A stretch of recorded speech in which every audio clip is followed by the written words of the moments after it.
Selamat siang. Topik kuliah saya pada hari ini adalah nyeri kepala sekunder, vertigo, dan gangguan keseimbangan. Kita mulai dengan nyeri kepala sekunder. Nyeri kepala sekunder adalah nyeri kepala yang berkaitan dengan penyakit lainnya. Misalnya berkaitan dengan arteritis temporalis, berkaitan dengan tumor otak, berkaitan dengan neuralgia terminal, ini sudah dibahas pada kuliah lumpuh wajah. Meningitis, berkaitan dengan meningitis, sudah dibahas pada blok infeksi. Berkaitan dengan ensefalitis, ini juga sudah dibahas pada blok infeksi. Pendarahan subarachnoid, ini sudah dibahas pada kuliah lemah tubuh. Dan berkaitan dengan toxoplasmosis cerebri, ini sudah dibahas pada blok infeksi. Kita lanjutkan dengan nyeri kepala yang berkaitan dengan penyakit lain yang belum bahas, yaitu arteritis temporalis. Arteritis temporalis adalah suatu inflamasi pada arteri temporalis. Itu dulunya merupakan suatu penyakit autoimun. Gejala-gejalanya adalah nyeri kepala berdenyut pada satu sisi kepala atau unilateral, nyeri waktu mengunyah, pada perabaan ada darah yang nyeri dan keras vitali di sepanjang arteria temporalis. Kita lanjutkan dengan nyeri kepala yang berkaitan dengan tumor otak. Tumor otak adalah suatu neoplasma pada jaringan otak. Teori belum diketahui. Tumor otak dapat dibagi atas tumor otak primer yang berasal dari sel otak sendiri, misalnya glioma, epitelioma, meningioma. Yang kedua, tumor otak sekunder atau metastase yang dapat berasal dari tumor paru, karsinoma mame, gastrointestinal, dan traktus urogenital. Gejala nyeri kepala pada tumor otak timbul akibat adanya tekanan intrakranial yang meningkat.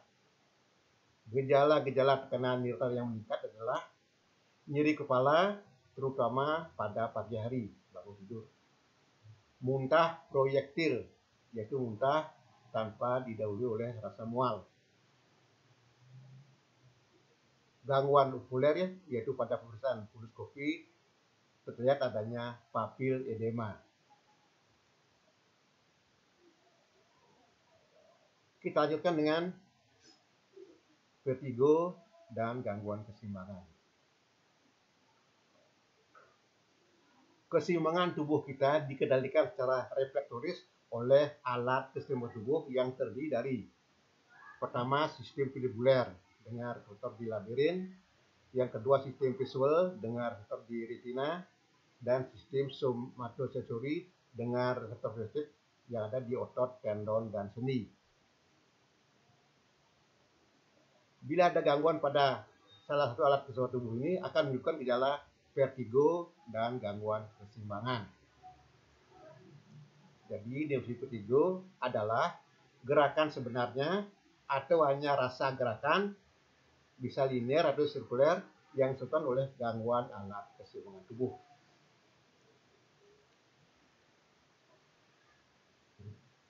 Nah, bila ada suatu rangsangan gerakan, maka secara bersamaan rangsangan gerakan itu akan ditangkap oleh sistem vestibuler dengan reseptor di labirin, ditangkap oleh reseptor visual atau optokinetik dengan reseptor di retina, ditangkap oleh sistem reseptor somatosensori dengan reseptor di tendon, sendi, dan otot. Reseptor inilah mengubah rangsangan saraf tersebut menjadi reseptor inilah mengubah rangsangan gerakan tersebut menjadi impuls saraf. Kemudian impuls saraf ini diteruskan oleh sistem vestibuler, sistem visual, dan sistem ke nukleus vestibularis yang ada di batang otak. Nah, setelah diolah di nukleus vestibularis, impuls diteruskan ke cornu anterior medulla spinalis. untuk menjaga keseimbangan tubuh melalui refleks vestibulospinal. Bila ada gangguan pada refleks vestibulospinal akibat gangguan alat tubuh ini, maka timbullah gangguan keseimbangan. Dari nukleus vestibularis, impuls tersebut tadi diteruskan juga ke otot-otot penggerak bola mata melalui nukleus 3 dan 6 untuk menjaga kedudukan mata melalui refleks vestibulookuler. Nah, bila ada gangguan pada refleks vestibular ini akibat gangguan alat tubuh, maka timbullah gejala nistagmus. Dari nukleus vestibularis ini juga impuls diteruskan ke korteks. Nah, bila ada gangguan pada alat tersebut, maka terjadilah gangguan persepsi di korteks yang menimbulkan gejala vertigo. Dari nukleus vestibularis juga diteruskan ke saraf otonom. Nah, bila ada gangguan keseimbangan tubuh, maka terjadilah gangguan keseimbangan saraf otonom, maka timbul gejala mual muntah. Dari nukleus vestibularis juga diteruskan ke korteks limbik. Nah, bila ada gangguan alat tubuh ini, maka terjadi perangsangan pada korteks limbik, timbul gejala cemas dan depresi.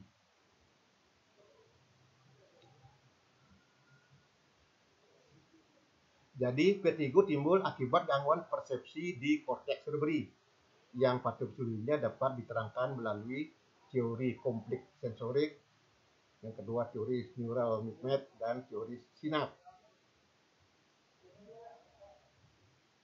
Menurut teori konflik sensorik, vertigo timbul bila ada masukan sensorik yang tidak sinkron dari ketiga reseptor alat seluruh tubuh, baik dari sisi kanan maupun sisi kiri akibat rangsangan gerakan. Jadi hal inilah yang menimbulkan membangkitkan respon saraf otonom sehingga timbul mual muntah, respon otot penggerak mata timbul nistagmus respon otot penyakit tubuh gangguan keseimbangan dan respon di korteks timbul gejala vertigo. Sekarang teori neural mismatch. Menurut teori ini, vertigo timbul akibat ketidaksesuaian antara pengalaman gerakan yang sudah disimpan di otak dengan gerakan yang sedang dihadapi. Tetapi bila gerakan yang dihadapi dilakukan berulang-ulang, maka gerakan ini akan merevisi pengalaman gerakan yang disimpan di otak sehingga sesuai dengan gerakan yang dialami, maka vertigo akan menghilang. Nah, inilah merupakan dasar pengobatan vertigo dengan latihan. Sekarang teori sinaps. Menurut teori ini, munculnya sindrom vertigo berawal dari pelepasan kortikotropin rewarding factor dari hipotalamus akibat rangsangan gerakan maupun stres psikik. Kemudian kortikotropin faktor ini merangsang kegiatan susunan saraf simpatis sehingga terjadi gangguan keseimbangan saraf simpatis dengan dominasi ke saraf simpatis, sehingga terjadi gangguan saraf otonom dengan dominasi saraf simpatis, maka timbul gejala vertigo. Kemudian keseimbangan saraf otonom berubah ke dominasi saraf parasimpatis, maka timbul gejala mual muntah. Cara kerja kortikotropin reseptor meningkatkan kegiatan saraf simpatis diduga melalui masuknya kalsium ke sel saraf prasinaps.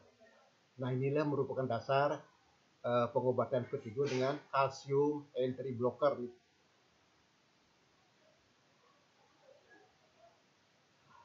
Bila gerakan ini dilakukan berulang-ulang,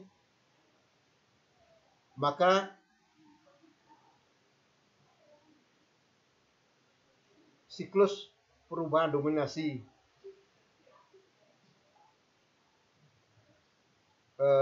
saraf simpatis dan dominasi saraf parasimpatis yang berulang juga, sehingga nanti kanal kalsium makin lama makin menyempit sehingga kalsium yang masuk ke sel juga berkurang, akhirnya berhenti. Nah, ini juga merupakan dasar pengobatan vertigo dengan latihan.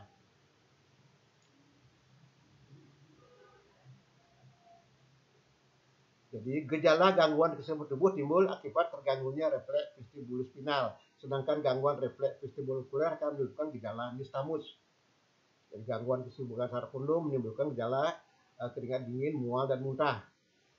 Sedangkan rangsangan pada korteks limbik atau hipokampus menunjukkan gejala cemas dan depresi. Vertigo yang timbul akibat gangguan sistem vestibuler disebut vertigo vestibuler. Sedangkan vertigo yang timbul akibat gangguan alat keseimbangan lainnya disebut vertigo non vestibuler. Nah, kita bahas sedikit mengenai anatomi sistem vestibuler. Jadi sistem vestibuler terdiri dari sistem vestibuler bagian perifer, yaitu vestibulum dan nervus vestibularis. Yang kedua, sistem vestibuler bagian sentral adalah nukleus vestibularis yang ada di batang otak dan serabut-serabut yang menghubungkan nukleus vestibularis dengan pusat-pusat di cerebellum dan cortex cerebri. Nah, ini adalah gambaran daripada labirin yang terletak di dalam tulang temporal. Labirin terdiri dari dua reseptor, ya. Yang pertama adalah vestibulum, itu menangkap rangsangan gerakan. Yang kedua adalah polea, menangkap rangsangan pendengaran. Kalau kita keluarkan sekarang, jadi vestibulum sendiri terdiri dari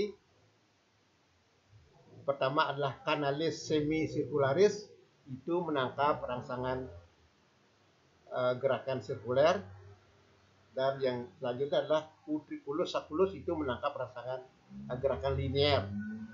Reseptor inilah mengubah rangsangan gerakan itu menjadi impuls saraf. Impuls saraf ini kemudian diteruskan oleh diteruskan oleh nervus vestibularis menuju ke nukleus vestibularis di batang otak. Jadi vestibulum dan nervus vestibularis termasuk sistem vestibuler bagian perifer, sedangkan nukleus vestibularis yang ada di batang otak itu adalah sistem vestibuler sentral. Vertigo vestibuler dapat dibagi menjadi dua macam, yaitu vertigo vestibuler perifer yang timbul akibat gangguan sistem vestibuler bagian perifer, ya. Jadi gangguannya bisa di vestibulum atau di nervus vestibularis. Vertigo sentral adalah vertigo yang timbul akibat gangguan sistem vestibuler bagian sentral, yaitu di nukleus vestibularis yang ada di batang otak.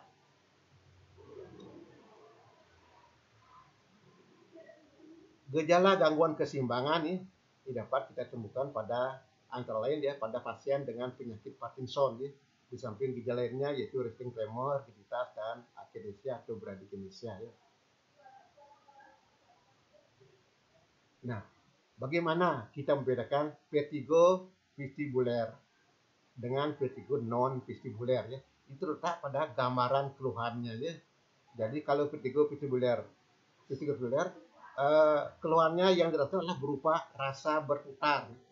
Jadi kalau orang mengeluh pusing dengan rasa berputar, itu adalah vertigo vestibuler. Sedangkan vertigo non vestibuler itu gambaran keluhannya berupa seolah-olah melayang, dia, atau kepala terasa kosong, atau hilang keseimbangan, dia, setiap bergerak jatuh dia. Perbedaan klinis vertigo vestibuler tipe perifer dengan tipe sentral.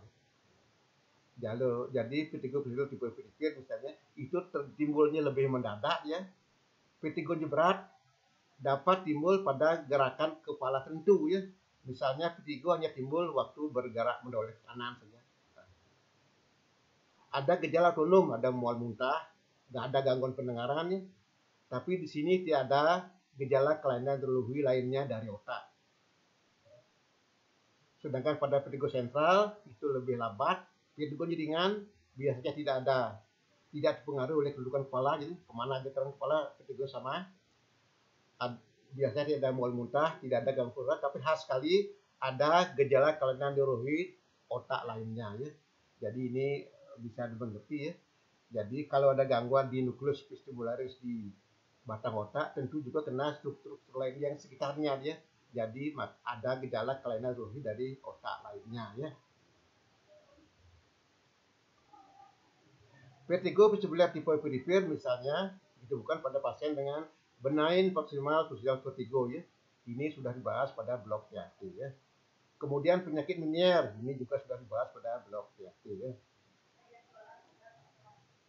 Sekarang kita bahas dengan vertigo vestibuler tipe sentral, ya.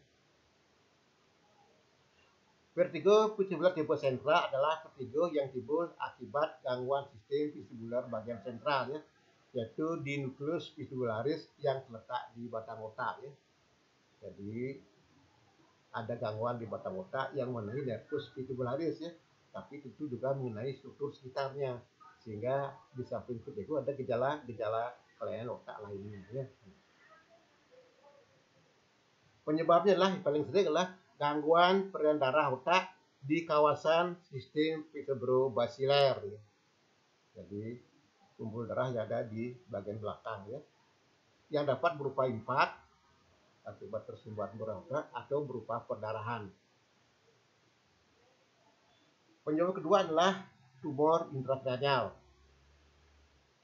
tumor otak, tumor lembut temporalis, dan yang ketiga adalah sklerosis multiplex. Di sebagai contoh misalnya vertigo vestibular sentral akibat gangguan peredaran darah otak atau stroke ya. Misalnya terjadi impak ya, akibat trombosis arteri sudaralis posterior inferior ya, yang ada di batang otak ya. Jadi gejalanya tadi adalah vertigo, itu yang ringan. Di samping vertigo ada gejala gangguan otak lainnya, karena kenanya struktur-struktur di sekitar nukleus vestibularis tadi. Misalnya ada lesi nervus 9 di sisi lateral sehingga terjadi gangguan menelan pastinya di samping vertigo tadi. Ada hemipalgesia dan hemitermesia alternan ya.